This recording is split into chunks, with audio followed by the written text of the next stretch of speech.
Good morning students. तो चलिए, अपनी क्लास चल रही थी नोबल नेचर को, और पिछली क्लास में हमने एक स्टेंजा की बात की।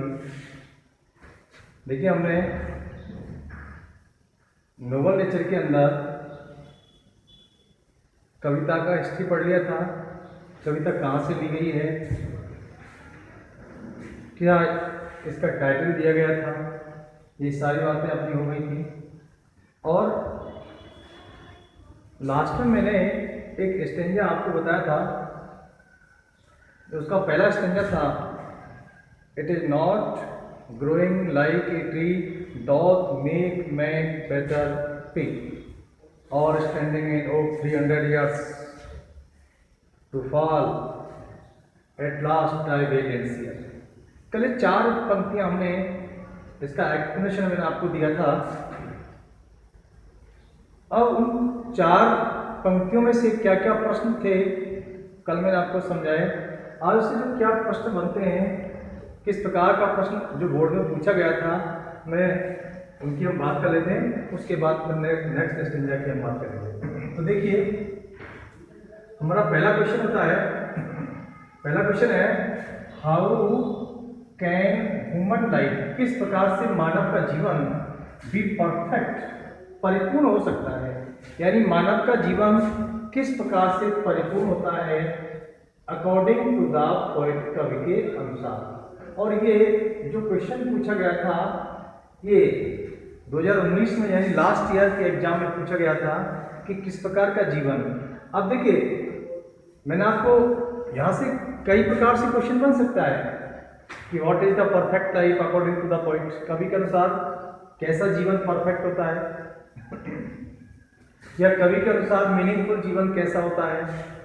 तो हमने बात की थी पिछली क्लास में कि it is not growing like a tree, केवल आकार में पेड़ की तरह बड़ा हो जाना, ये सार्थक जीवन नहीं होता है। यानी to get a lot of property, to be big in size, to be powerful person, to be a rich man, it is not perfect life. ऐसा जीवन परफेक्ट नहीं होता है। परफेक्ट जीवन कौन सा होता है? तो उसने कहा कि the life which is full of achievements, which is full of noble deeds, कि ऐसा जीवन जो उपलब्धियों से भरा हुआ है, ऐसा जीवन जो अच्छे कार्यों से भरा हुआ है, उसे हम परफेक्ट लाइफ तो कहते हैं। अब देखो, इसके अपोजिट में एक दूसरा क्वेश्चन भी बन सकता है। यदि हम और क्वेश्चन बनाते हैं तो एक क्वेश्चन इस प्रकार से भी यहाँ हो सकता था कि मैं यदि अगले क्वेश्चन की बात करूं कि विच लाइफ इज नॉट परफेक्ट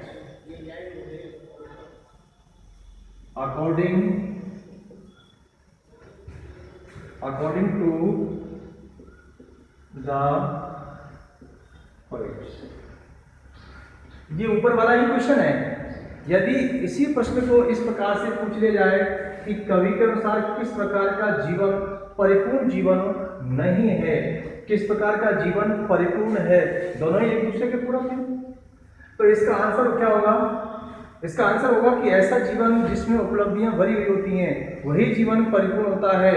और ऐसा लंबा जीवन, यानी long span of life without achievements, एक लंबा जीवन बिना उपलब्धियों का लंबा जीवन निरर्थक होता है। तो इस पहला क्वेश्चन देखते हैं। अकॉर्डिंग टू द पोएट, कवि के अनुसार ह्यूमन लाइफ, मानव जीवन भी परफेक्ट हो सकता है, परिपूर्ण हो सकता है, सार्थक हो सकता है, मीनिंगफुल हो सकता है, इफ यदि इट इज फुल ऑफ नोबल्टीज, यदि ये जीवन अच्छे कार्यों से भरा हुआ है तो मानव का जीवन परफेक्ट हो सकता है।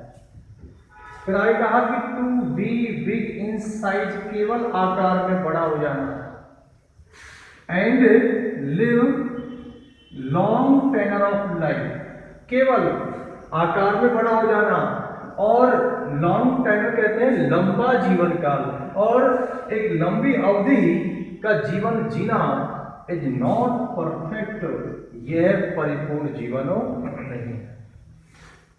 द परफेक्शन ऑफ लाइफ यानी जीवन की परिपूर्णता, जीवन की पूर्णता कैन बी जज, कहे तो उसका आकलन किया जा सकता है, यानी जीवन की परिपूर्णता का आकलन किया जाता है किससे?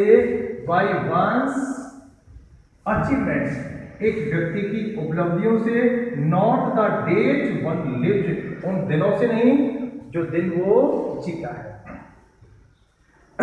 तो देखिए इसी का ही सिमिलर क्वेश्चन ये हो जाता है, इसका भी आंसर क्या होगा?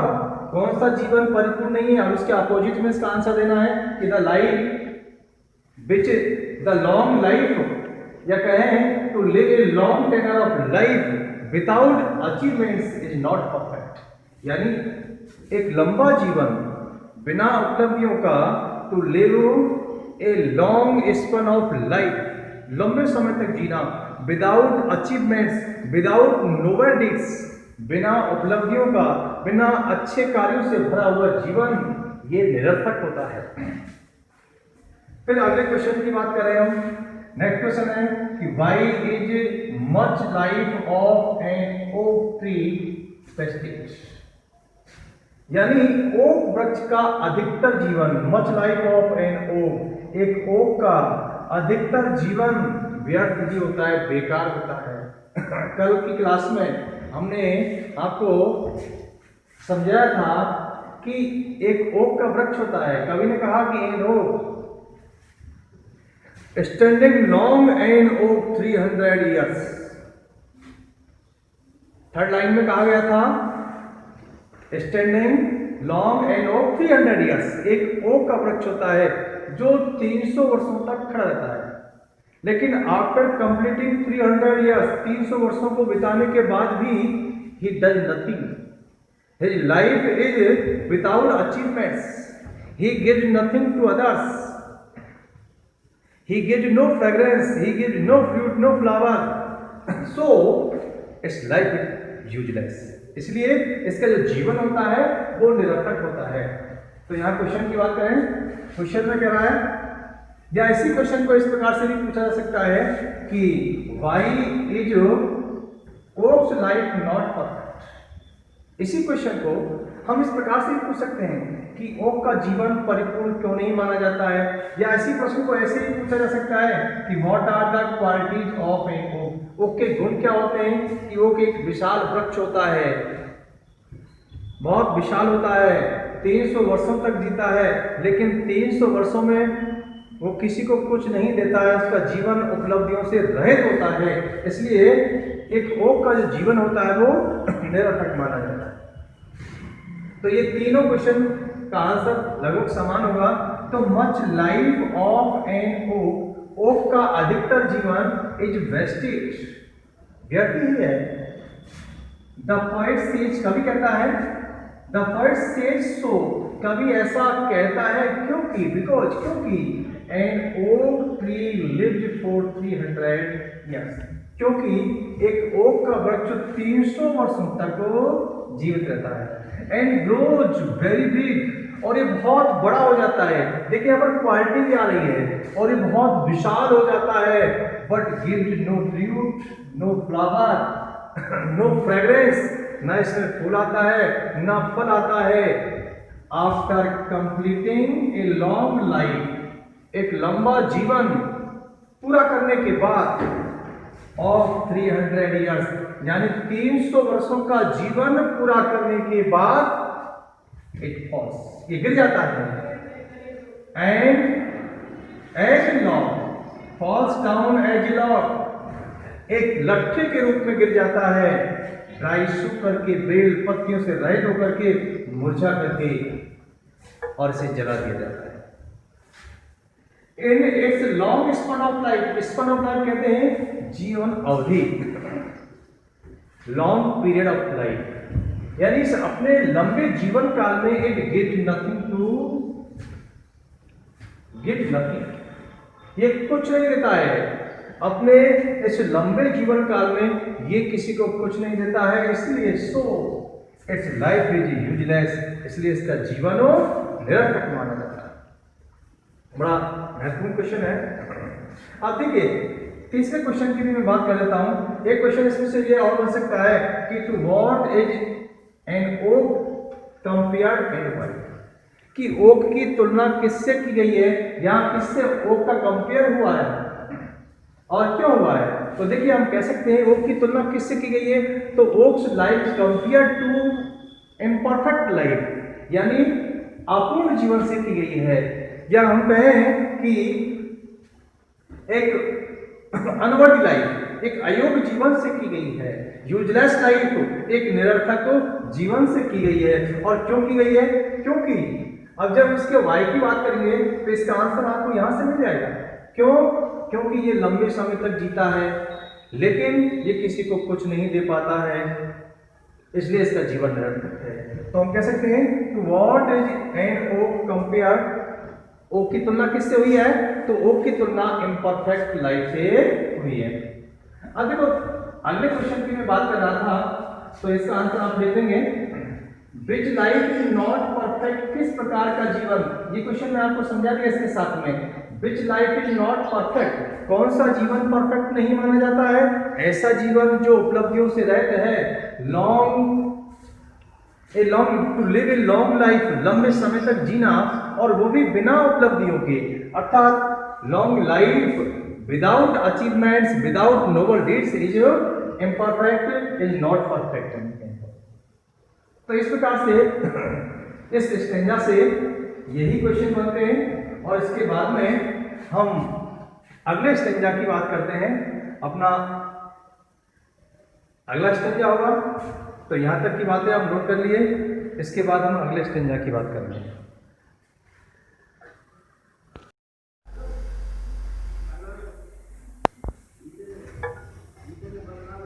चलो तो आगे बढ़ते हैं। अब हम बात करते हैं सेकंड स्टेंजा। तो देखिए पहले स्टेंजा के अंदर हमने 3-4 क्वेश्चनों की बात की, ये लास्ट स्टेंजा है और इस स्टेंजा में क्या क्या प्रश्न बनते हैं हम सबकी बात करेंगे। तो सबसे पहले हम स्टेंजा की राइम स्कीम देखते हैं। मैं यहाँ से सबसे पहले एक क्वेश्चन लिखता हूँ और मेरा पहला क्वेश्चन है कि व्हाट इज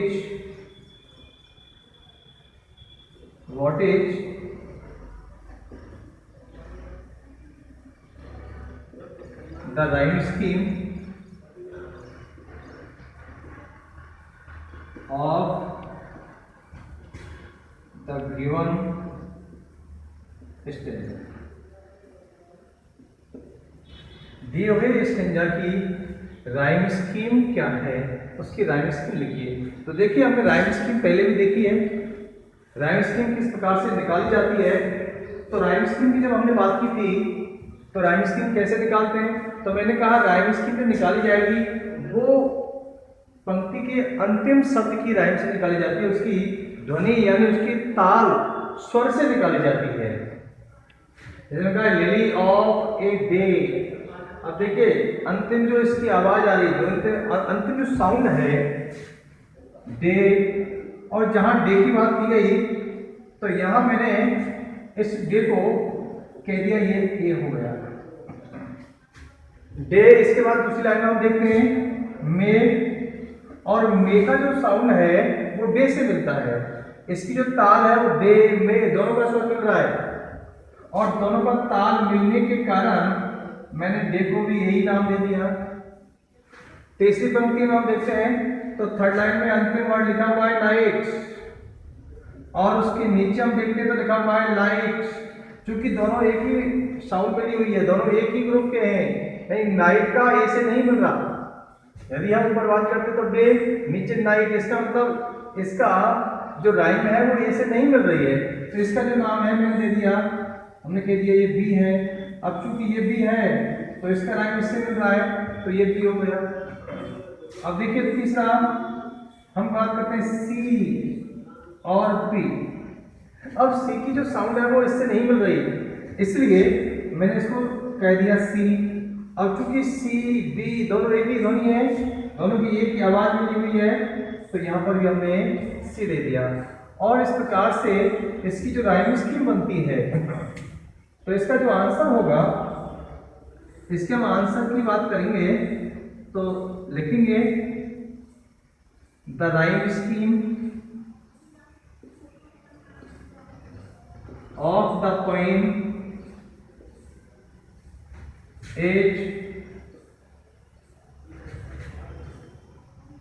क्या है, A B B C C, small में भी लिख सकते हैं, कोई चिंता नहीं, ठीक है। अब देखिए आगे। तो हमने पढ़ा था कि ओ का जो वृक्ष होता है वो 300 वर्षों तक जीता है, उसका जीवन निरर्थक होता है। यहाँ कवि ने दो सिंबल लिए हैं, तो उसके दो प्रतीक कौन कौन से हैं? तो उसका पहला प्रतीक तो हमने ओ की बात की थी। अब यहाँ उसने एक दूसरा प्रतीक लिया है लिली। एक लिली का पौधा होता है जिसका जीवन काल केवल एक दिन होता है। लिली का जो फूल होता है केवल एक दिन तक जीवित रहता है, यानी it blooms in the morning and dies in the evening. सुबह खिलता है और शाम तक वो मर जाता है। लेकिन in short span of life, अपने इस छोटे से जीवन काल में, it attract many people, it gives joy to those who behold it. अपने छोटे से जीवन काल में ये बहुत सारे लोगों को अपनी ओर आकर्षित कर देता है, ये उनको आनंद देता है जो इसे देखते हैं। इट गिव्स फ्रेग्रेंस, यह सुगंधि फैलाता है, ये सुगंधि देता है। इसलिए अपने छोटे से जीवन काल में ये लिली का पौधा, ये लिली का फूल लोगों के हृदय में अपना स्थान बना लेता है। इसका जो जीवन है वो उपलब्धियों से भरा हुआ है। तो यहां पर दो सिंबल लिए गए हैं। तो पंक्तियां देखते हैं, लिली ऑफ ए डे। अब देखिए क्वेश्चन क्या बन रहा है कि लिली ऑफ ए डे, एक दिन का लिली। अब यहां से क्वेश्चन यही उठ गया। अब यहां से प्रश्न आया कि why is lily called lily of a day, यानी लिली को एक दिन का पौधा क्यों कहा जाता है, लिली ऑफ ए डे क्यों कहा जाता है? लिली को, मैंने कहा lily of a day, why does the word से सो? कवि ने ऐसा क्यों कहा कि लिली एक दिन का पौधा है? क्योंकि इसका जो जीवन काल है वो केवल एक दिन तक रहता है। यह it blooms in the morning, सुबह खिलता है, शाम को मुरझा जाता है, समाप्त हो जाता है। इसका जीवन काल केवल एक दिन का होता है। It lived during the day, during the light, केवल प्रकाश के दौरान ये जीवित रहता है, इसलिए इसे प्रकाश का पौधा भी कहा जाता है। तो lily of a day is fairer. Fair का मतलब, यहाँ फेयर की बात करें तो फेयरर, फेयर का मतलब होता है सुंदर, फेयरर फार। अब देखिए फेयरर फार एक टर्म होती है, एक टर्म को समझिए। एक होता है एलिट्रेशन। अब ये एलिट्रेशन क्या होता है? हिंदी में आप कहते हैं अनुप्रास। आपने सुना होगा अनुप्रास अलंकार, पढ़ा होगा। अनुप्रास अलंकार क्या होता है? जहां पर किसी ध्वनि की आवृत्ति हो रही हो, जहां किसी ध्वनि की आवृत्ति हो रही हो, तो वहां अनुप्रास अलंकार होता है। वही से अंग्रेजी में हम वही चीज पढ़ते हैं। यहां पर हमने देखा तो फेयरर फार, यहाँ फे और यहाँ पर फे की आवृत्ति नहीं है। फेयरर फार, फार फेयरर, फे की आवृत्ति हो रही है। तो जहां पर कॉन्सोनेंट की का रिपीटेशन हो रहा हो, जहां किसी कॉन्सोनेंट साउंड रिपीट हो रहा है, तो वहां पर एलिट्रेशन होता है। तो मैं कह सकता हूं कि यहां पर फेयर फार के अंदर यहाँ एक एलिट्रेशन का उदाहरण है। इसका मतलब यहाँ जो लिखा हुआ है फेयर फार इसमें कौन सी टर्म आई है? तो यहाँ पर हम एलिट्रेशन की बात करेंगे। एलिट्रेशन है, ये बात समझ में आ गई। तो लिली ऑफ डे, एक दिन का lily is fair far in में, जो कि बहुत सुंदर तो होता ही है। Lily is a beautiful flower, बड़ा सुंदर फूल होता है, but it becomes more and more beautiful. Is fair, क्योंकि कंपैरेटिव डिग्री आ रही है, ये सुंदर होता है naturally. A lily is very beautiful flower, बड़ा सुंदर फूल होता है, but specially it becomes more and more beautiful, और ज्यादा सुंदर हो जाता है इन मे मंथ ऑफ मई के महीने में ये और ज्यादा सुंदर हो जाता है। समझने का प्रयास करिए। एलिट्रेशन यहां पर आ रहा है, ठीक है। यानी अब आपसे प्रश्न पूछा जाए कि फाइंड आउट द लाइन। अब एक क्वेश्चन आपसे इस प्रकार से पूछा जाएगा, क्वेश्चन इस प्रकार से पूछे जाते हैं जब आपको स्टेंजा पूछा जाएगा। तो मैं यहाँ पर तीसरा क्वेश्चन लिख देता हूं कि find out the line which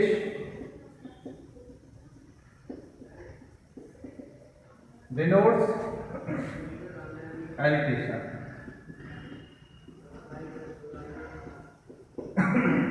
उस लाइन को फाइंड आउट कीजिए, पता लगाइए कौन सी लाइन है जो एलिट्रेशन को डिनोट कर रही है, जो एलिट्रेशन को व्यक्त कर रही है। तो यहाँ पर कौन सी लाइन है जिसमें एलिट्रेशन आया है? फेयर फार इन में। तो हम लिख सकते हैं इसके आंसर में वो लाइन कौन सी होगी? ये जो खासकर यहाँ पर जो आ रहा है वो फेयर फार। बात समझ में आ गई? तो लिली बहुत सुंदर होता है, लेकिन ये और ज्यादा सुंदर हो जाता है in the month of May के महीने में ये विशेष सुंदर हो जाता है। ऑल्दो यद्यपि it fall in die that night, हालांकि ये गिर जाता है, इट विदर्ड मुरझा जाता है, डाई मर जाता है, समाप्त हो जाता है, नष्ट हो जाता है, दैट नाइट उसी रात को। It blooms in the morning, सुबह खिलता है और रात्रि को ये समाप्त हो जाता है। It was the plant and flower of light, और ये एक प्रकाश का पौधा कहा जाता है। It was the plant and flower of light, जिसे फूल इसे प्रकाश का फूल या प्रकाश का पौधा कहा जाता है।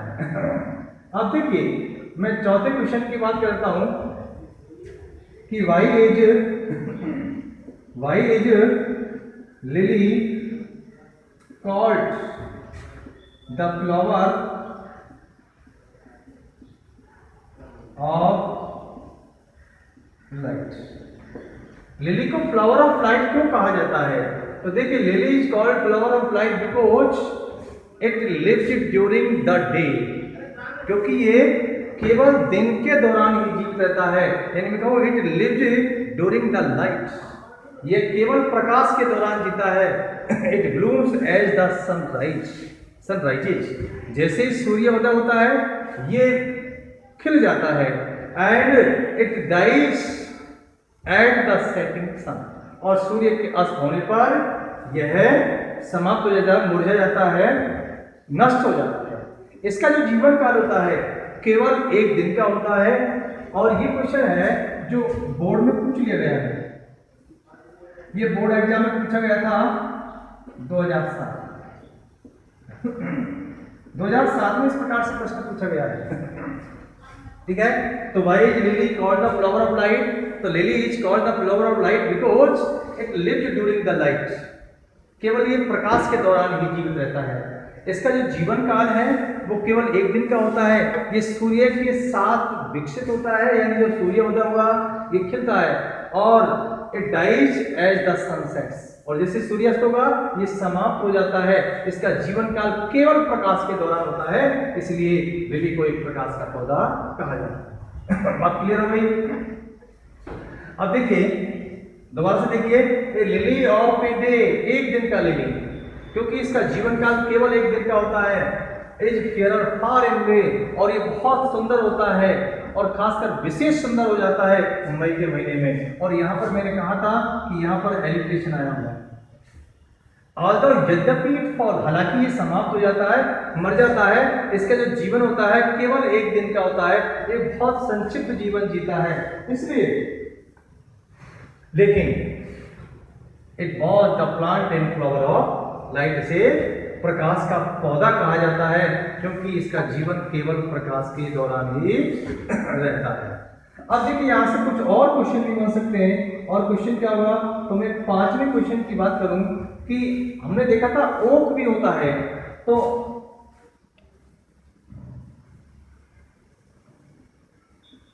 Y is lily better than and oak कहा जाए, तो लिली ओक से बेहतर क्यों माना जाता है, या हम कहें तो लिली का जीवन ओक से बेहतर क्यों है, तो मैं कह सकता हूं a lily is better than an oak, lily का जीवन ओक से बेहतर माना जाता है, because in short span of life a lily does what an oak fails to do in 300 years. एक लाइन में बोल देता हूं उसका आंसर कि a in short span of life, अपने छोटे से जीवन काल में ए लिली डज, एक लिली वो काम करता है what an oak fails to do, जिस काम को एक ओक का वृक्ष नहीं कर पाता है इन 300 ईयर्स, 300 वर्षों में भी नहीं कर पाता है, इसलिए lily is better than an oak. अब देखिए जब हम लिली की बात कर रहे हैं तो यहां से एक क्वेश्चन और बनेगा कि to what is lily compared to what is lily compared and why, lily की तुलना किससे की गई है और क्यों की गई है। तो हमने कहा, मैंने पहले भी एक क्वेश्चन आपको बताया था कि ओक की तुलना किससे की गई है, तो ओक की तुलना इम्परफेक्ट लाइफ से की गई है, तो लिली की तुलना किससे हो रही है, तो लिली का जीवन सार्थक होता है, तो हम कहेंगे कि lily is compare to the perfect life. और क्यों की गई है, क्योंकि because in short span of life, ये इसकी अपने छोटे से जीवन काल में it lived a short span of life of achievements, यानी छोटा सा जीवन ये उपलब्धियों से भरा हुआ एक लघु जीवन जीता है। In short span of life it attracts many people, ये बहुत सारे लोगों को अपनी ओर आकर्षित कर लेता है। इसका जो जीवन है वो उपलब्धियों से भरा हुआ है, इसलिए इसकी तुलना परफेक्ट लाइफ से की गई है। अब इससे और भी एक प्रश्न पूछा जा सकता है, तो एक क्वेश्चन और बन सकता है कि what are the qualities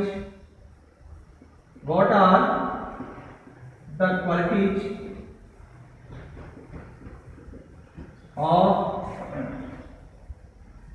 lily, what are the qualities of lily, lily के क्या क्या गुण होते हैं। और देखिए ये क्वेश्चन 2018 में पूछ लिया गया है, ये क्वेश्चन जो पूछा गया था बोर्ड एग्जाम में आया हुआ है, बोर्ड एग्जाम 2018 में पूछा गया है। देखिए 18 में पूछा गया था, 19 में भी इससे क्वेश्चन पूछा गया है। और मैंने जो स्टेंजा की बात की थी, हमने कल जो स्टेंजा पढ़ा था वो स्टेंजा भी लास्ट ईयर के एग्जाम में आया हुआ है। It is not growing like a tree, doth make man in bulk, doth make man better be, or standing in oak 300 years to fall at last a log die waits there। ये वाला जो stanza है ये पिछले साल में आया हुआ था। तो देखिए what are the qualities of lily. अब लिली के गुण क्या हैं, तो लिली के क्या गुण हैं, लिली एक छोटा सा पौधा होता है, it is a western plant, एक छोटा सा पौधा होता है। तो हम कहें कि lily A lily of a day यानी लिली एक दिन का पौधा होता है। It's life only for a day, इसका जो जीवन होता है केवल एक दिन का होता है। It is also called the flower of light, इसे प्रकाश का पौधा भी कहा जाता है। और इसकी तीसरी विशेषता, in short span of life it attract many people, ये बहुत सारे लोगों को अपनी ओर आकर्षित तो कर लेता है। तो इस प्रकार से यहाँ से ये क्वेश्चन बनते हैं। तो देखिएगा दोबारा से देखिए कि lily of day is fair far in May although it fall, हालांकि ये समाप्त हो जाता है, गिर जाता है, मर जाता है दैट नाइट, उसी रात को। It was the plant in flower of light, इसे प्रकाश का पौधा या प्रकाश का फूल कहा जाता है। तो मैंने क्वेश्चन बोला था, यहां से क्वेश्चन आया 2007 में, यहीं से क्वेश्चन उठाया गया था कि प्रकाश का पौधा क्यों कहा जाता है, क्योंकि ये प्रकाश के दौरान ही जीवित रहता है। यहां तक की लाइन। तो लिली के संबंध में इतने सारे क्वेश्चन बनते हैं। अब लास्ट पंक्ति देखते हैं, इन स्मॉल प्रोपोर्शन। अब जो अब तक हमने पढ़ा है इस संपूर्ण कविता के अंदर, what we have read in the poem, it is the essence of the poem. हम कहें ये जो दोनों लाइन है ये इस पूरी कविता का सारांश रूप है। जो हमने पढ़ा है उसके सार रूप में उसने दोनों लाइनें कही हैं। इन स्मॉल प्रोपोर्शन, प्रोपोर्शन कहें तो अनुपात, वी जस्ट ब्यूटी सी। अब देखिए यहाँ पर एक साहित्यिक चमत्कार देखते हैं कि यहाँ पर एक शब्द आया हुआ है ब्यूटीज। अब थोड़ा समझने की बात है, ध्यान देंगे तो समझ में आएगी बात। देखिए जो ब्यूटीज शब्द है, शब्द लिखा हुआ है यहाँ पर ब्यूटीज, और मूल शब्द होता है ब्यूटी। और आप समझते हैं ब्यूटी एक नाउन है और ये एब्स्ट्रैक्ट नाउन है, भाववाचक संज्ञा होती है। और भाववाचक संज्ञा का कभी प्लूरल नहीं बनाया जाता है, लेकिन यहाँ पर लिखा हुआ है ब्यूटीज। बात समझ में आ रही होगी कि ब्यूटी जो है वो एक एब्स्ट्रैक्ट नाउन है, और एब्स्ट्रैक्ट नाउन का कभी भी प्लूरल नहीं बनाया जाता, बहुवचन नहीं बनाया जाता। सुंदर, ब्यूटी का मतलब सुंदर, के सुंदर है, इस प्रकार का कोई फॉर्म नहीं बनता है इसका। लेकिन यहाँ पर ब्यूटी शब्द दिया गया है, इसका मतलब है कि ब्यूटी का मतलब यहाँ कुछ और है। देखिए ब्यूटी से मतलब क्या है, ब्यूटी का मतलब है, यहां कहें तो आप अच्छे कार्यों से, सुंदर कार्यों से मतलब है। यहां कहें तो नोबल डीड्स। जॉन कीट्स की कविता है, वहां पर भी उन्होंने इस प्रकार का उल्लेख किया है। उनकी एक कविता आती है, a thing of beauty, a thing of beauty is a joy forever, its loveliness increases, it never passes into nothingness. वहां कहता है कि सुंदर जो चीज होती है, सुंदर वस्तु जो होती है, वो कभी भी समाप्त नहीं होती है। सुंदर वस्तु से मतलब है कि व्यक्ति के जो सुंदर कार्य होते हैं, उसके जीवन में जो कार्य हैं, अच्छे कार्य कभी भी समाप्त नहीं होते हैं। तो यहाँ ब्यूटी से मतलब है अच्छे कार्य, ठीक है। यहाँ पर केवल सुंदरता से मतलब बाह्य सुंदरता की बात नहीं कही गई है। तो in small proportion we just beauty see, हम छोटे अनुपात में भी, यानी हम छोटी छोटी चीजों में भी, we can see noble deeds in small things, यानी छोटी छोटी चीजों में भी, छोटे छोटे कार्यों में भी, वी कैन सी ब्यूटी, हम अच्छे कार्य देख सकते हैं। अर्थात एक छोटा जीवन काल भी, छोटी वस्तु भी सुंदर हो सकती है। और सुंदर का मतलब बाह्य सुंदरता की बात नहीं कर रहा हूं मैं, आंतरिक सुंदरता, उसके कर्मों की, उसके कार्यों की सुंदरता। तो यानी इन स्मॉल प्रोपोर्शन, स्मॉल प्रोपोर्शन का मतलब होता है छोटे अनुपात में भी, यानी छोटी छोटी वस्तुएं भी, we just beauty see in small things, छोटी छोटी चीजों में भी हम सुंदरता देख सकते हैं। जैसे लिली का पौधा होता है, छोटा सा होता है, एक दिन जीवित रहता है, लेकिन वो ओक की तुलना में बेहतर होता है, सुंदर होता है। तो वही बात की गई है, इन स्मॉल प्रोपोर्शन, छोटे अनुपात में भी हम सुंदरताएं देख सकते हैं, यानी अच्छे कार्यों को देख सकते हैं।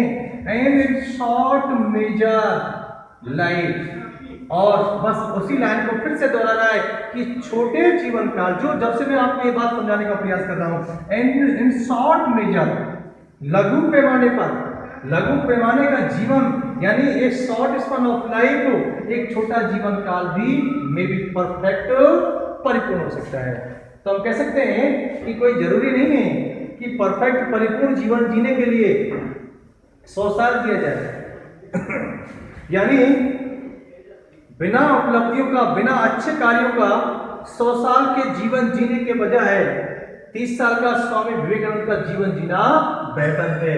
तो and in short measure life में भी परफेक्ट, हम कह सकते हैं कि छोटा सा जीवन काल भी परफेक्ट हो सकता है। देखिए कितने ही लोग हैं बहुत लंबा समय जीवन जीते हैं लेकिन उनके नाम तक नहीं जानते, लेकिन कुछ लोग ऐसे होते हैं जो बहुत कम समय तक जीते हैं लेकिन वो हमेशा हमेशा के लिए याद रखे जाते हैं। तो हम कह सकते हैं and in short measure life, छोटा जीवन काल भी मे बी परफेक्ट हो, ये ऐसा जीवन परिपूर्ण हो सकता है। यानी छोटा जीवन भी सार्थक हो सकता है यदि उस जीवन में उपलब्धियां भरी हुई हैं। तो इसका कहने का मतलब ये हुआ कि सार्थक जीवन उसके कार्यों पर, उपलब्धियों पर आधारित होता है, न कि जीवन जीने के दिनों पर। हम किसी की ग्रेटनेस को, किसी व्यक्ति की महानता को उसकी उपलब्धियों के आधार पर गिनते हैं, गिनना चाहिए, न कि उसके जीवन जीने के दिनों के आधार पर। तो इस प्रकार से ये आपकी कविता का लास्ट स्टेंजा था और इसमें से ये 7 कुछ क्वेश्चन, महत्वपूर्ण जो क्वेश्चन थे, इस प्रकार से ये क्वेश्चन बनते हैं और छोटे छोटे क्वेश्चन काफी बन सकते हैं। और मैं 2-3 क्वेश्चनों की पहले बात कर चुका हूं। एक इसके मैसेज की मैंने बात की थी। देखिए जो खासकर और क्वेश्चन जो महत्वपूर्ण होते हैं कविता के अंदर, जो कॉमन क्वेश्चन बनेंगे, एक तो सेंट्रल आइडिया। मैंने कहा सेंट्रल आइडिया आपको तैयार करना है क्योंकि हर साल पूछा जाता है। और एक क्वेश्चन होता है आपका थीम को लेकर के, थीम ऑफ द पोएम, यानी प्रत्येक कविता की आपको थीम तैयार करनी है। और लास्ट क्वेश्चन एक बनेगा आपका, तो कहें तो मैसेज को लेकर के, इस कविता का क्या मैसेज है। तो देखिए इन तीनों क्वेश्चनों की बात तो मैं पिछली वीडियो में कर चुका हूँ। लास्ट क्लास में हमने सेंट्रल आइडिया, थीम और मैसेज की बात की थी और अब हमने इस स्टेंजा के अंदर से क्या क्या क्वेश्चन बनते हैं, तो ये इस प्रकार से क्वेश्चन है। अब इनको अगली क्लास में हम नोट करेंगे, इनके आंसर मैं नोट करवाऊंगा। तब तक के लिए आप इनको लिख लीजिएगा और उम्मीद है आपको ये कविता समझ में आई होगी। और मैं मानता हूँ यदि आप पूरा कंसंट्रेशन के साथ में पूरा ये वीडियो देखते हैं तो मेरे हिसाब से आप कोई भी क्वेश्चन आपका नहीं रह जाएगा।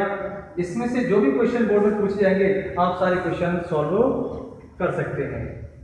तो यदि आपको ये वीडियो अच्छा लगा हो तो शेयर करें, लाइक करें और चैनल को सब्सक्राइब करें।